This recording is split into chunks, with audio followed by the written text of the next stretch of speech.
खेसारी लाल यादव की फरिश्ता मूवी को देख मनोज तिवारी का बहुत ही जबरदस्त आया रिएक्शन। नहीं, हम लोगों ने गरीबी देखी है।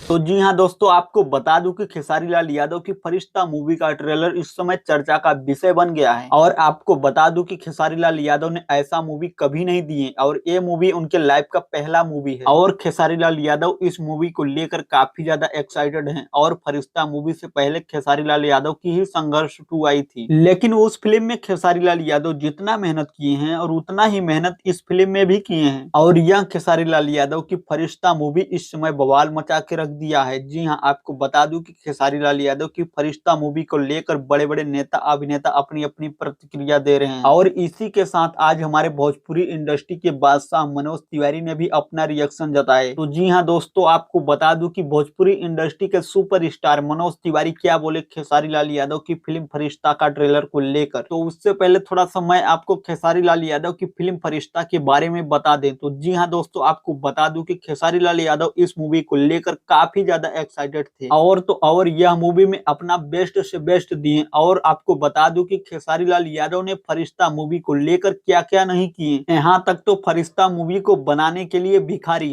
पागल का भी रोल किए। तो दोस्तों, आपको बता दूं कि खेसारी लाल यादव ने फरिश्ता मूवी को बनाने के लिए अपने बिस्तर पर सोना भी बंद कर दिए। जी हाँ, खेसारी लाल यादव ने जमीन पर सोते थे और तो और वो भी कचड़े में। मैं उसी बाल के साथ ऐसा ही गंदगी में सोता था। मैं नीचे सोता था, मैं बिस्तर पे नहीं सोता था। तो जी हाँ, आपको बता दूं खेसारी लाल यादव ने फरिश्ता मूवी में भिखारी बनने के लिए नहाना भी बंद कर दिया। 15-20 दिन तक समझिए कि जब तक मुझे पागल बनना था तब तक मैं नहाया ही नहीं था। जी हाँ दोस्तों, खेसारी लाल यादव ने जब तक भिखारी वाला रोल पूरा शूटिंग नहीं हो गया तब तक नहाया भी नहीं, 15 से 20 दिन लगातार। आप देख सकते हैं कि खेसारी लाल यादव कितना संघर्ष किया इस मूवी को लेकर। और वहीं सब देख भोजपुरी के सुपरस्टार मनोज तिवारी ने फरिश्ता मूवी और खेसारी लाल यादव को बहुत ही अच्छा बताते हुए कहे कि खेसारी लाल यादव ने बहुत खूबसूरत मूवी बनाए और तो और जो हम लोग नहीं कर पाए वो खेसारी लाल यादव ने कर दिखाया। तो खेसारी लाल यादव, मैं आपको बहुत बहुत धन्यवाद देता हूं कि आप इसी तरीके से काम करते रहें। तो खैर दोस्तों, आपकी क्या राय है इस मूवी को लेकर नीचे कमेंट बॉक्स में कमेंट करके जरूर बताएं। और अगर आप इस चैनल को सब्सक्राइब नहीं किए हैं तो प्लीज इस चैनल को सब्सक्राइब भी करते जाएं।